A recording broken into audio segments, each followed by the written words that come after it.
Shalom Bapak Ibu dan Saudara-saudari yang kekasih di dalam Tuhan Yesus Kristus. Kita bertemu lagi di dalam renungan firman Tuhan pada hari ini. Kita bersyukur karena Tuhan terus menopang seluruh kehidupan kita. Sebelum kita membaca dan merenungkan firman Tuhan, mari kita merendahkan hati kita, memohon pertolongan Tuhan. Kita berdoa. Tuhan Allah Bapa kami yang bertata di dalam kerajaan sorga, kami bersyukur kepadamu ya Tuhan. Karena begitu besar pertolonganmu, kami terus mengalami anugerahmu. Pertolongan demi pertolongan, hari demi hari, hingga kami ada sampai sekarang ini. Terima kasih Tuhan. Ya Tuhan, tolonglah kami mau merenungkan firman, kami mau membaca Alkitab. Karena itu tolonglah kami, agar konsentrasi kami untuk memperhatikan dan mendengarkan, serta merenungkan, sehingga kami mengerti dan memampukan kami untuk mentaati dan melakukan firman. Ampunilah segala dosa kami, sucikanlah kami oleh darah Tuhan kami, Yesus Kristus. Kami berdoa di dalam nama Tuhan Yesus. Amin. Bapak, Ibu, dan saudara-saudari yang kekasih di dalam Tuhan Yesus Kristus, firman Tuhan yang akan kita renungkan pada hari ini, saya ambil di dalam 2 Petrus pasalnya yang ketiga, ayat 3 dan ayat yang keempat. Firman Tuhan berbunyi demikian. Yang terutama harus kamu ketahui ialah bahwa pada hari-hari zaman akhir akan tampil pengejek-pengejek dengan ejekan-ejekannya, yaitu orang-orang yang hidup menuruti hawa nafsunya. Kata mereka, di manakah janji tentang kedatangannya itu? Sebab sejak bapak-bapak leluhur kita meninggal, segala sesuatu tetap seperti semula pada waktu dunia diciptakan. Demikian firman Tuhan yang kita renungkan pada hari ini. Bapak, Ibu, dan saudara-saudari yang kekasih di dalam Tuhan, saya memberikan judul renungan ini adalah berjaga-jaga karena Tuhan Yesus segera datang. Nah, saudara-saudaraku yang kasih Tuhan, setelah Tuhan Yesus naik ke sorga, para malaikat memberitahukan kepada murid-murid Tuhan Yesus bahwa Yesus itu akan datang kembali dengan cara yang sama, yaitu sama seperti waktu ia naik ke surga. Apa artinya? Ketika murid-murid itu menyaksikan Tuhan Yesus naik ke surga, demikian juga Tuhan Yesus nantinya, ketika ia kembali lagi ke dalam dunia ini, dapat dilihat secara fisik. Di dalam Alkitab kita menemukan banyak sekali ayat yang mengatakan bahwa kedatangan Tuhan Yesus yang kedua kali itu segera. Rasul Yakobus misalnya mengatakan bahwa kedatangan Yesus itu sudah dekat.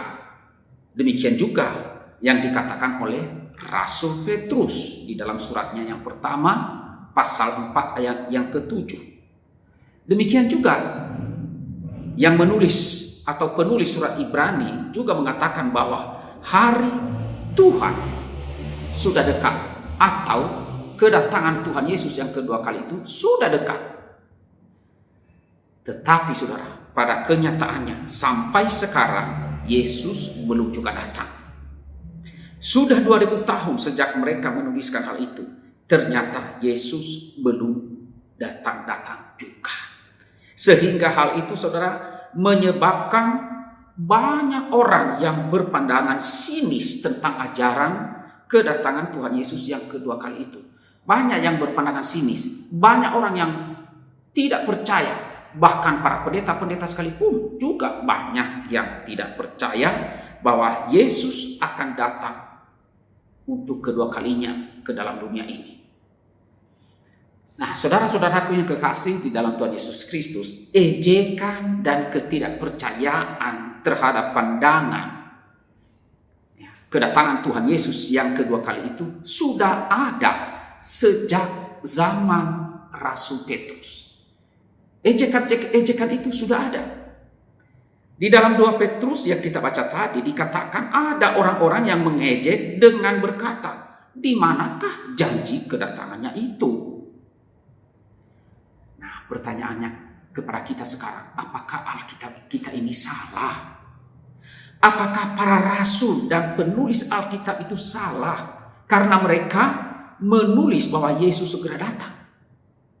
Tetapi pada kenyataannya hingga sekarang Yesus tidak datang-datang juga. Nah, saudara-saudara yang kasih Tuhan, jawabannya tentu sebaliknya. Justru Alkitab benar dan para penulis Alkitab itu tidak salah. Beberapa kali Tuhan Yesus dan juga para penulis Perjanjian Baru mengatakan bahwa kedatangan Yesus yang kedua kali itu tidak ada seorang pun yang tahu kapan waktunya. Kapan waktu yang tepat, kapan tidak ada. Tuhan Yesus sendiri mengatakan bahwa kedatangannya kedua kali dalam dunia ini, ya, anak tidak tahu, para malaikat tidak tahu. Hanya Allah Bapa sendiri yang tahu. Jadi kedatangan Tuhan Yesus itu dikatakan seperti pencuri. Coba bayangkan saudara, pencuri. Ya. Kalau pencuri itu memberitahu kapan pemilik rumah, kapan dia datang untuk mencuri, pasti pemilik rumah akan berjaga-jaga. Pasti pemilik rumah akan bersiap-siap.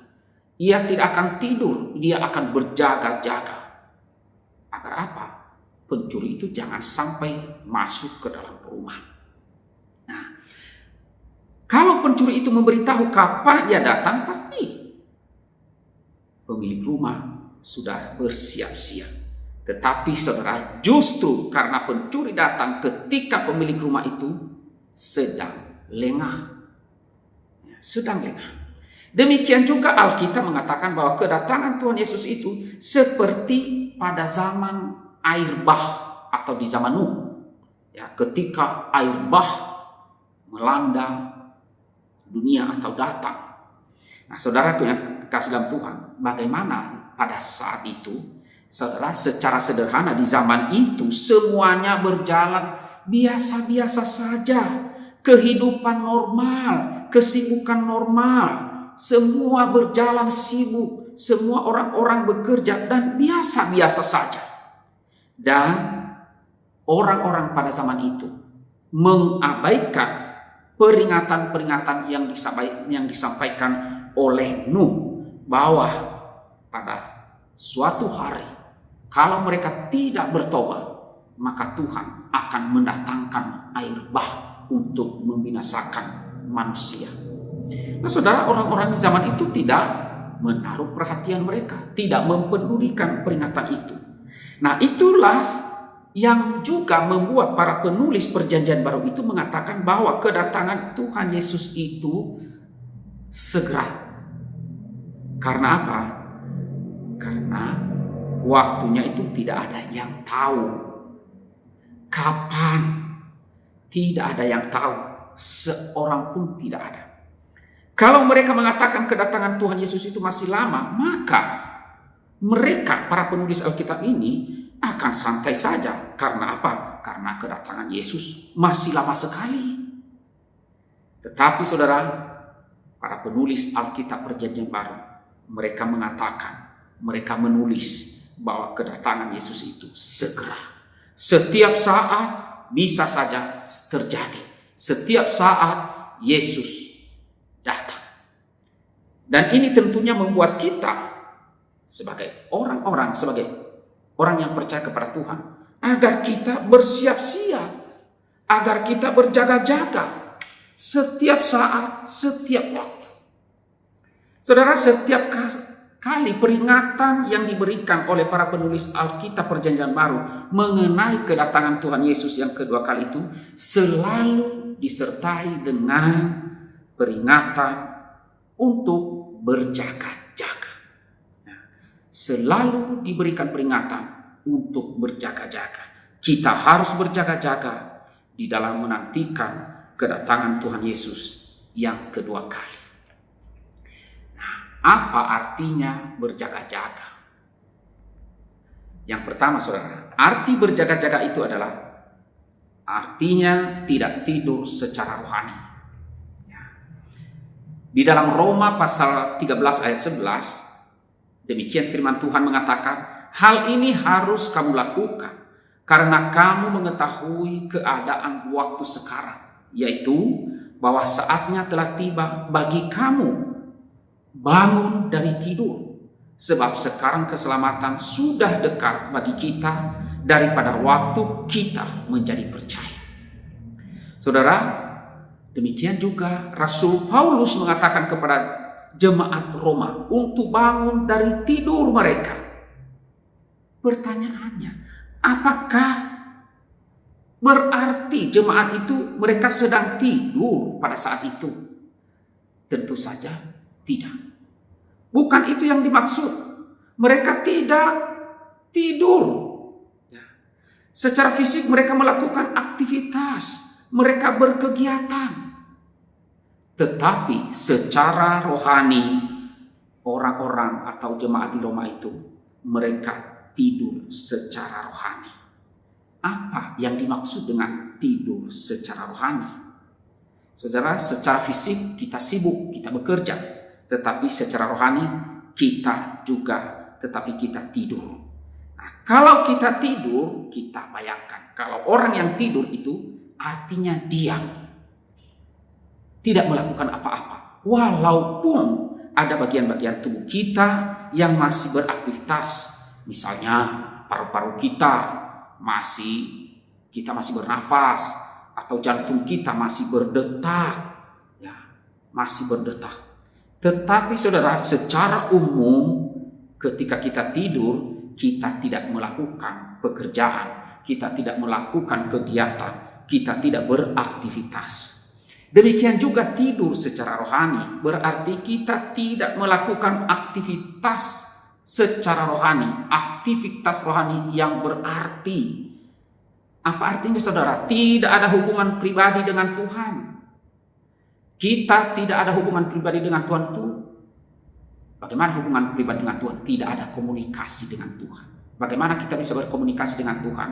Kita membaca firman Tuhan.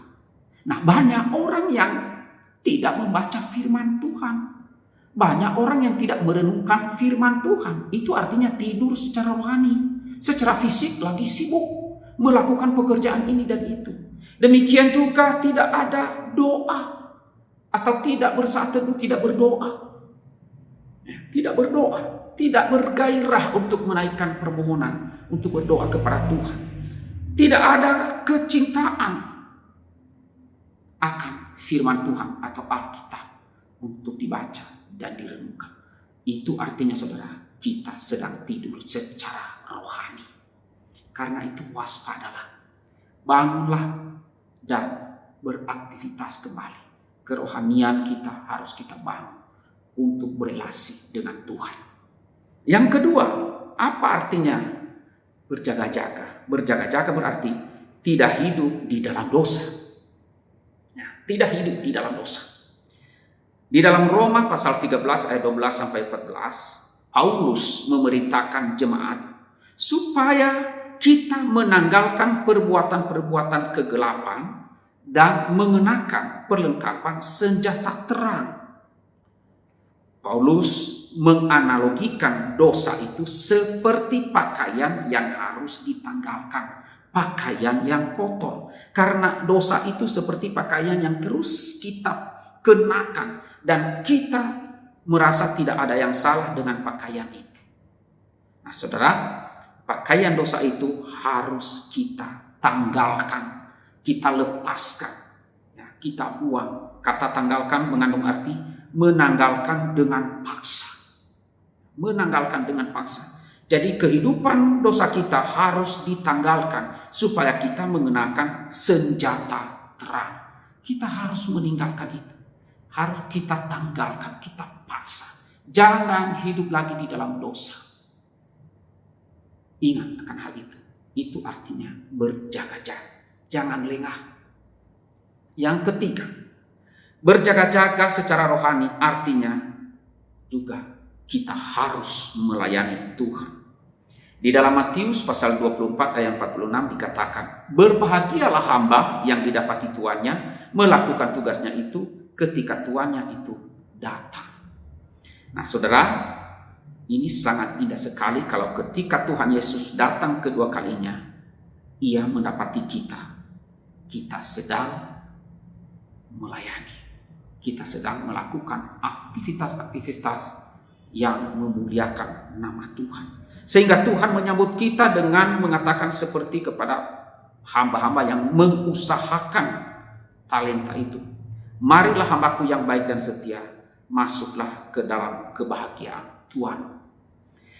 Saudara-saudara yang kekasih di dalam Tuhan, marilah dengan sikap yang benar dan dengan hati yang berjaga-jaga kita menantikan kedatangan Tuhan Yesus yang kedua kalinya.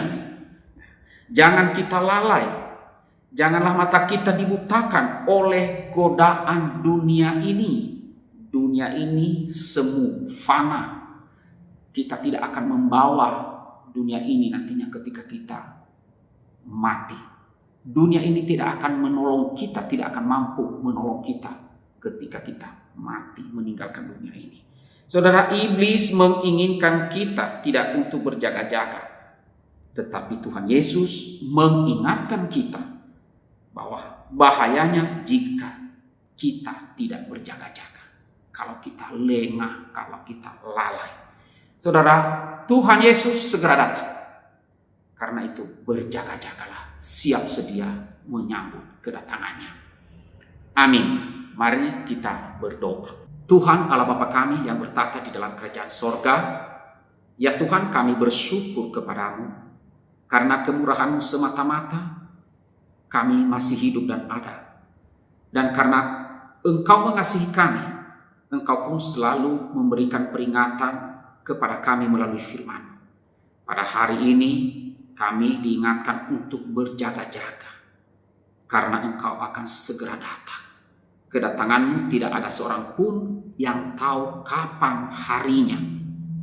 Engkau menyuruh kami agar kami berjaga-jaga, agar kerohanian kami tidak tidur, agar kami tidak hidup di dalam dosa, dan agar kami hidup di dalam melakukan apa yang Engkau kehendaki, melakukan kegiatan-kegiatan yang memuliakan nama Tuhan.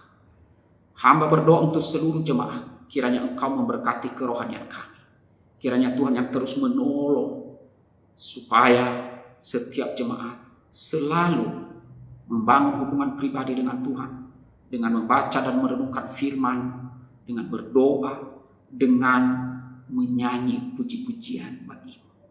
Tuhan tolonglah kami, dan berkatilah bangsa dan negara kami Indonesia.